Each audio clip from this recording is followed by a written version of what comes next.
Tuhan. Selamat bertemu dalam edisi Renungan Mingguan saat ini bersama saya Jessica Sari Putri. Sebelum kita membaca dan merenungkan firman Tuhan, mari kita memohon kekuatan kepada Roh Kudus untuk memampukan kita dalam memahami firman Tuhan ini. Mari kita berdoa. Kami naikkan syukur dan hormat kepadamu, ya Tuhan, Allah kami, karena kasih setia yang Tuhan terus nyatakan dalam kehidupan kami hingga pada saat ini. Tuhan boleh mempertemukan kami di edisi Renungan Mingguan bersama Persekutuan Pemuda Klasis Kutai Timur yang Tuhan cintai. Kami akan membaca dan merenungkannya, ya Tuhan. Kiranya Tuhan memberkati kami. Kiranya Roh Kudus memampukan kami untuk memahami firman-Mu ini, terlebih memampukan kami dalam mengimplementasikan dalam kehidupan kami. Ya Roh Kudus, ini kami yang datang berdoa kepada-Mu. Amin. Pembacaan kita pada edisi Renungan Mingguan saat ini dari Yohanes 16 ayat 4b sampai 15. Pekerjaan penghibur. Firman Tuhan, hal ini tidak kukatakan kepadamu dari semula, karena selama ini aku masih bersama-sama dengan kamu. Tetapi sekarang aku pergi kepada Dia yang telah mengutus aku, dan tiada seorang pun di antara kamu yang bertanya kepadaku, kemana engkau pergi? Tetapi karena aku mengatakan hal itu kepadamu, sebab itu hatimu berduka cita.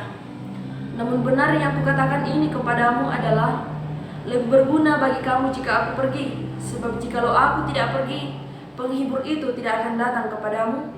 Tetapi jikalau aku pergi, aku akan mengutus Dia kepadamu. Dan jikalau Ia datang, Ia akan menginsafkan dunia akan dosa, kebenaran, dan penghakiman akan dosa. Karena mereka tetap tidak percaya kepadaku. Akan kebenaran, karena aku pergi kepada Bapa dan kamu tidak melihat aku lagi. Akan penghakiman, karena penguasa dunia ini telah dihukum. Masih banyak hal yang harus kukatakan kepadamu, tetapi sekarang kamu belum dapat menanggungnya. Tetapi apabila Ia datang, yaitu Roh kebenaran, Ia akan memimpin kamu ke dalam seluruh kebenaran. Sebab Ia tidak akan berkata-kata dari dirinya sendiri, tetapi segala sesuatu yang didengarnya itulah yang akan dikatakannya, dan Ia akan memberitakan kepadamu hal-hal yang akan datang. Ia akan memuliakan aku, sebab Ia akan memberitakan kepadamu apa yang diterimanya daripadaku. Segala sesuatu yang Bapa punya adalah aku punya. Sebab itu aku berkata, Ia akan memberitakan kepadamu apa yang diterimanya daripadaku.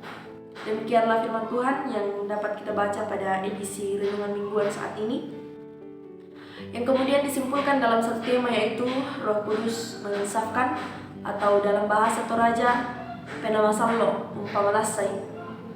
Baik rekan-rekan pemuda yang dikasihi oleh Tuhan, Yohanes 16 ayat 4b sampai 15 mengisahkan pesan-pesan Yesus kepada murid-muridnya tentang apa yang akan mereka alami ke depan, karena sudah tiba waktunya Yesus akan kembali kepada Bapa. Sekalipun Yesus tidak ada lagi bersama dengan murid-murid, tidak berarti bahwa tugas kesaksian pun berhenti.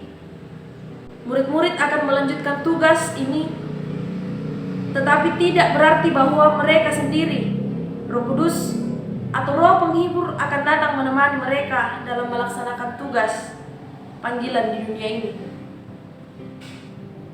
Nah, salah satu yang menarik dari peran Roh Kudus tercatat dalam ayat 8, 9, 10, dan 11 dari pembacaan kita pada saat ini, yakni menginsafkan dosa dunia.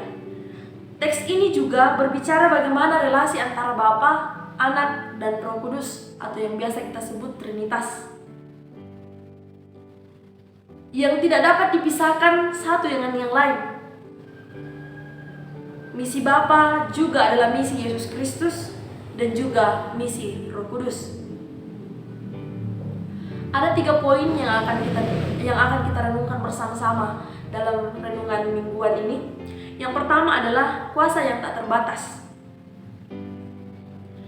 Peristiwa keturunan Roh Kudus dan khotbah Petrus semuanya seperti sesuatu yang tidak bisa dicerna oleh akal manusia, yang tidak dapat dijangkau oleh akal manusia. Hal ini mau menjelaskan kepada manusia bahwa pekerjaan Allah tidak mampu diselami oleh manusia ataupun dibatasi oleh akal manusia. Allah mau mengatakan kemahakuasaannya dan keterbatasan manusia. Jelas bahwa Allah itu maha kuasa dan kita adalah makhluk yang terbatas. Namun tidak berarti bahwa manusia tidak memiliki nilai bagi Allah. Sebab justru dalam kemahakuasaan Tuhan selalu ada peran yang diberikan Tuhan kepada manusia, yang merupakan kehormatan bagi manusia itu sendiri. Allah terus menyatakan pemulihan kepada manusia, baik yang dinyatakan melalui putranya maupun yang dinyatakan melalui karya Roh Kudus. Inisiatif Allah untuk terus mencari manusia yang berdosa tidak berhenti pada pengorbanan Yesus di kayu salib, melainkan setelah Yesus bangkit dari antara orang mati dan akan naik ke surga, Dia mengatakan bahwa Dia akan mengutus Roh Kudus untuk terus menemani hidup manusia. Misi Allah di dunia ini tidak selesai ketika Yesus sudah naik ke surga, melainkan menjadi permulaan baru bagi para murid untuk bekerja menyatakan kesaksian di tengah-tengah dunia ini. Mereka tidak sendiri, sebab Roh Kudus atau Roh Penghibur justru akan menolong para murid secara khusus dalam menginsafkan dunia dari dosa-dosanya. Dalam pembacaan kita pada ayat 7 diungkapkan bahwa lebih berguna ketika Yesus naik ke surga. Selain para murid bisa fokus pada tugas kesaksian, yang lebih penting adalah Roh Penghibur itu akan datang kepada para murid. Dengan demikian, para murid sungguh-sungguh mengenal Allah di dalam Yesus dan di dalam Roh Kudus. Yang kedua, Roh yang menginsafkan.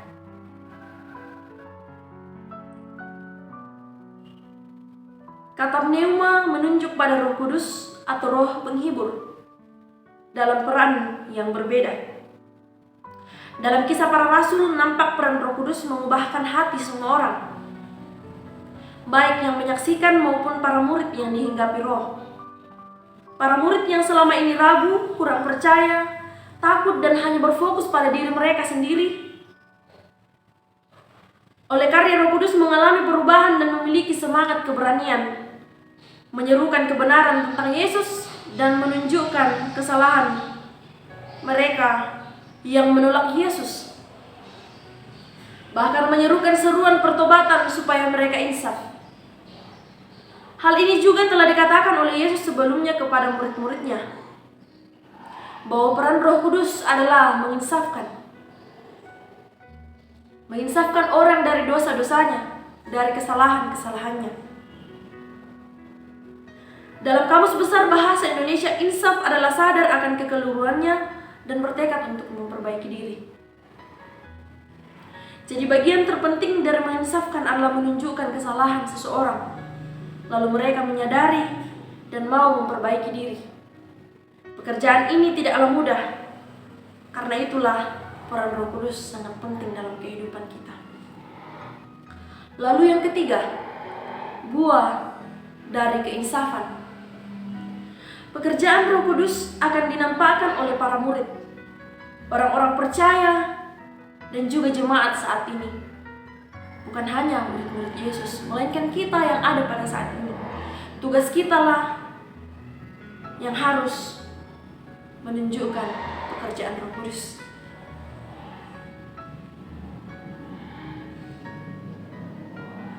Roh Kudus tidak hanya berkarya dalam teks-teks yang kita baca, tetapi juga berkarya bagi orang percaya, termasuk dalam lingkup gereja Toraja, yang akan nampak dalam gaya hidup yang difokuskan pada pelayanan misi Yesus di dalam dunia. Ketika gereja Toraja sadar akan tugas untuk bersaksi dan menunjukkan karya Roh Kudus lewat diri dan perilaku mereka, maka itulah buah dari keinsafan yang merupakan karya Allah di dalam Roh melalui diri manusia. Buah dari keinsafan, poin ketiga dari perenungan kita, adalah ketika kita menampakkan misi Allah di dalam kehidupan kita, adalah ketika kita menjadi saksi karya penyelamatan oleh Yesus Kristus. Demikianlah jauhnya perenungan kita pada edisi renungan mingguan pada saat ini. Biarlah Roh Kudus yang memampukan kita untuk menjalani hidup ini, menjadi pelaku firman di dalam kehidupan kita, membawa misi Allah, dan senantiasa memuliakan Tuhan, menjadi saksi di dalam kehidupan yang kita jalani. Pemuda-pemudi yang dikasihi Tuhan, jangan takut untuk menjadi saksi di dalam dunia ini, karena percayalah bahwa Roh Kudus akan senantiasa memampukan dan menguatkan saudara-saudara sekalian. Terpujilah Tuhan. Amin. Menutup renungan mingguan kita pada saat ini, mari kita berdoa. Kembali lagi ya Bapa, kami datang pemuda-pemudimu, merendahkan hati dan jiwa kami menghadap-Mu ya Tuhan. Menyadari akan keterbatasan kami dan memuji akan kemahakuasaan-Mu yang tidak dapat diselami oleh akal kami. Pada saat ini Tuhan, kami menghayati peristiwa Pentakosta. Kiranya Roh Kudus yang akan membawa kami memahami firman-Mu ini, agar kami menyadari bahwa kami tidak sendiri di dalam dunia ini. Kami ditemani oleh Roh Kudus. Roh Kudus bersama-sama dengan kami akan terus menuntun, menginsafkan kami, sehingga kami tidak takut menjadi pelaku-pelaku firman-Mu di tengah-tengah dunia ini. Kami tidak takut untuk menjalankan misi kerajaan-Mu di tengah-tengah dunia ini. Berdoa ya Tuhan buat persekutuan pemuda Gereja Toraja Klasis Kutai Timur yang Tuhan kasihi. Berdoa untuk segenap pengurus, berkati mereka ya Tuhan, biarlah mereka senantiasa dimampukan dalam mengangkat setiap tugas dan tanggung jawab yang dipercayakan kepada mereka. Berkati setiap program kerja yang telah mereka rencanakan, bahkan yang sedang berlangsung. Biarlah ya Tuhan, melalui semuanya itu hanya dipakai untuk memuji dan memuliakan nama Tuhan saja.